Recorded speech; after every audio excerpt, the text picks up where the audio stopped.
What makes a flower a funeral flower versus a fun flower?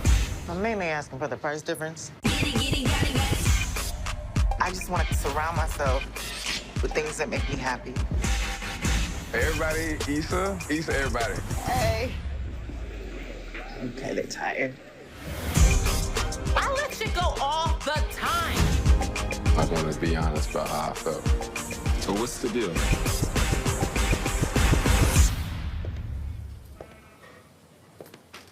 Hey.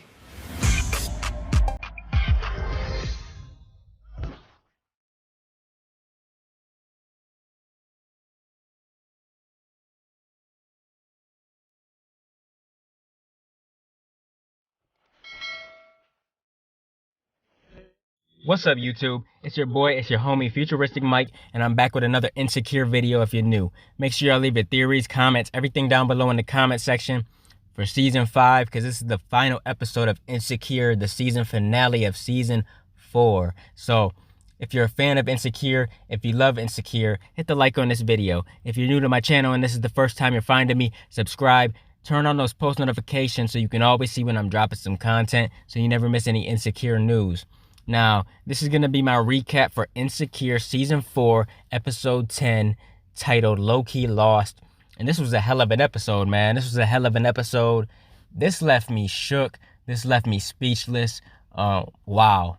Wow. That's all I got to say, because the ending of this episode, it left my jaw drop, man. It left my jaw drop because nothing can ever go good for Issa. And I just feel so damn bad for Issa, man. We're going to get into it. We're going to talk about it. But before we dive into it, if you guys enjoy discussions like this, please be sure to give the video a like, subscribe, and turn on those post notifications so you can never miss any other uploads.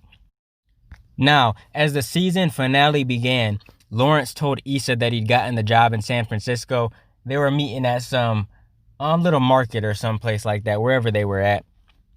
He told her that he'd get his own team, a corner office, an assistant, and everything like that. So he asked her, what's the deal? Is the distance a deal breaker? She says, hell no. In fact, if things stayed cool between them, she might even move. This is what she's saying. So she says, I can make new friends. Shit, I might need to. Because, you know, her and Molly, the situation between them. So she's thinking about going to San Francisco with the boy Lawrence to make new friends because I don't know about her and Molly, so she just wanted things in her life that made her happy, and you know Lawrence did that. So they were 100% on the same page. Meanwhile, at a work event of Molly's, Andrew amused them both by picking Torian out of the crowd. She didn't think that he could pick Torian out of the crowd, and of course Andrew did. Molly introduced him to BJ, and then tensions rose noticeably. Andrew, you could tell he's just getting irritated with Molly. He's just getting sick of the BS.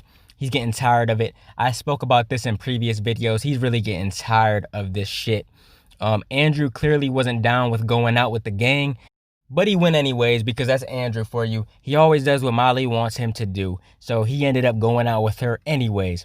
Now later he got mad when his girlfriend wouldn't let him watch Looking for LaToya. He got pretty pissed off because she said she was too tired. She didn't feel like watching it. She wanted him to wait for her to watch it, pretty much. They were in an argument about how he had to bend over backwards for her. She never bent over for him, and this and that. You know, they're just getting into it, arguing, of course. In the middle of their argument, Kelly kept calling Molly. Apparently, Tiffany had told Derek that she had to get out of the house, and she never came back home. So everybody's wondering where the hell Tiffany is. We're going to get back into this conversation here in a little bit because this situation brought Issa and Molly back together. But yeah, we're going to be talking about that here real soon. Now, moving on, Issa goes to Nathan's shop, his barber shop. He has a new shop, and he shows Issa this extra room in the back of the shop. He was thinking that she could hold a future event in this room. Now the two of them were in there talking, and Nathan wanted to apologize for calling Lawrence sometimey. He admitted that hearing that they reunited had kind of messed with him more than he'd expected. With that being said, he wanted to be honest about how he felt, and I'm not sure exactly how he feels, to be honest, because like I said in my previous videos, I just feel like Nathan really likes Issa. And of course he's down with being friends with her, but I feel like he wants more than that. He didn't make the confession of love that I was expecting, but I feel like that's going to be coming in like season 5. Say Issa and Lawrence don't last and don't end up together, I feel like Issa really will end up with Nathan. But he better never pull that shit with Issa again where he just up and disappears on her ass, because, you know, I really like Issa and she just deserves the best. She deserves to be happy. So this dude better not play with her feelings. Now after this, Issa and Molly joined Derek and Kelly searching for Tiffany.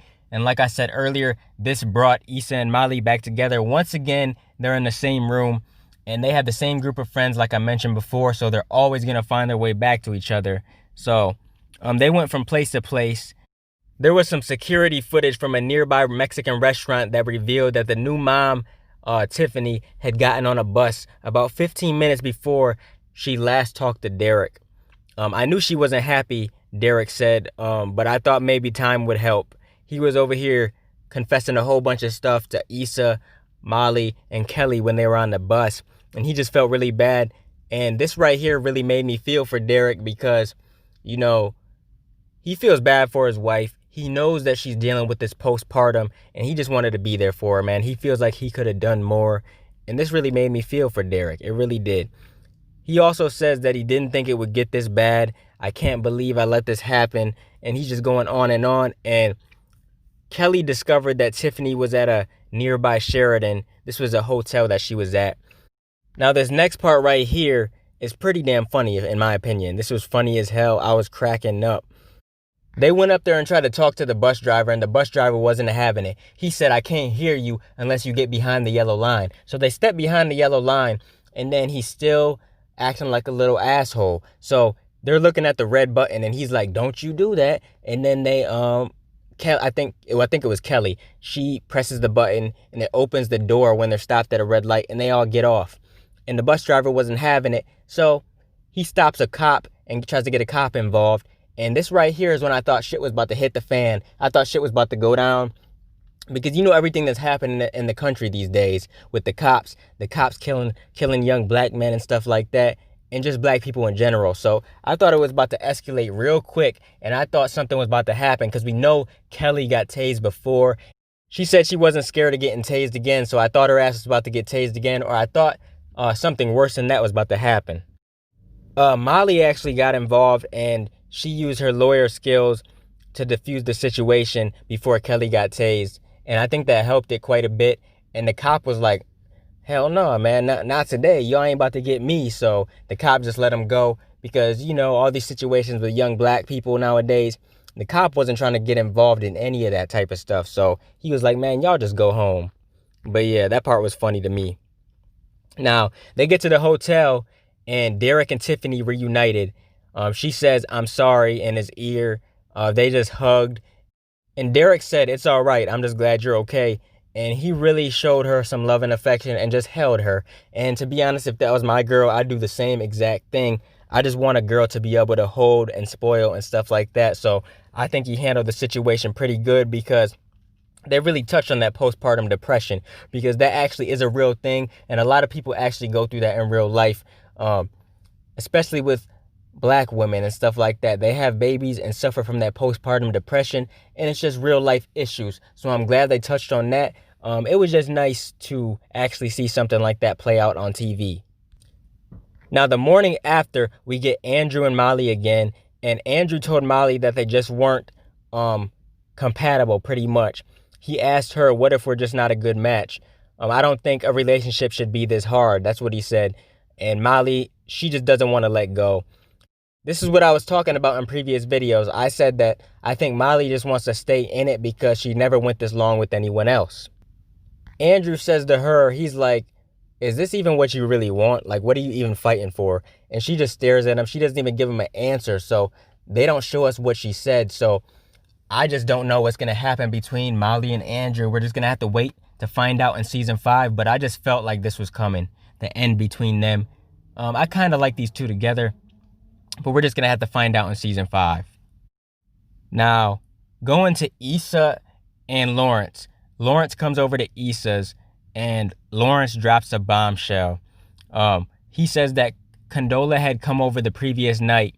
And I'm just thinking that Lawrence is gonna tell Issa that they ended up smashing, him and Condola or something like that. But he really says this though, and this right here is why my jaw dropped. This right here is why I was so shocked. He really says this to Issa.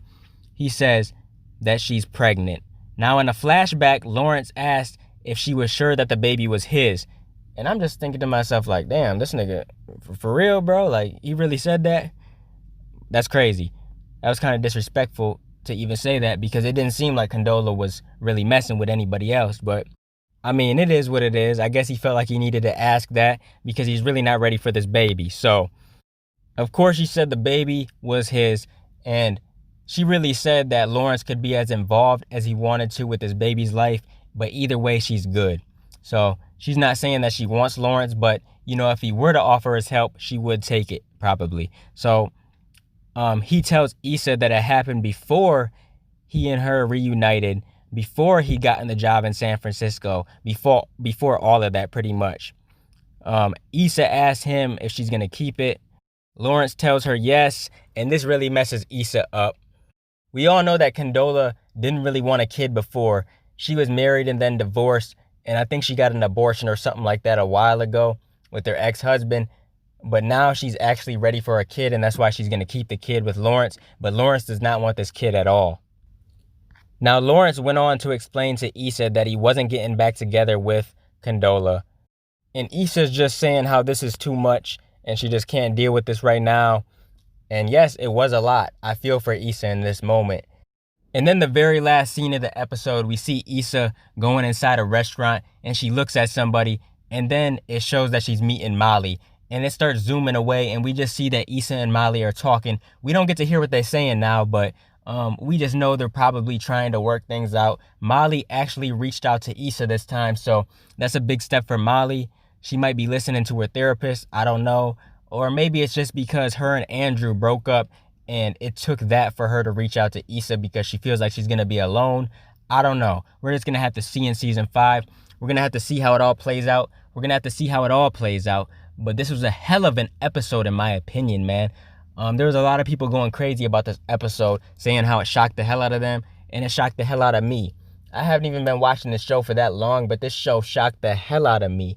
But yeah, it was a hell of a season finale.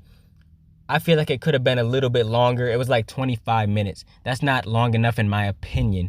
But hopefully next season they can make the episodes a little bit longer. I know they have like an after show or something like that, which makes it kind of longer, but I don't know if that counts for like the time or whatever, but they need to make the episodes a little bit longer, man. I just feel like we don't get enough in a 25-minute period.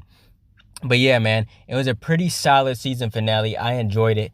I can't wait to see what happens next season. I'll be making some Insecure videos in between now and the time the new season comes on. But other than that, I'll see y'all when season 5 gets here. I'll be continuing to bring you guys more Insecure content in the future. If you guys want to donate to the channel to help support the channel, I got links in the description to do so. Make sure you guys like, comment, and subscribe, and smash that notification bell so you can never miss a video. I'm going to get out of here, y'all. It's your boy Futuristic Mike, and I'll talk to you on the next one. I'm out. Peace.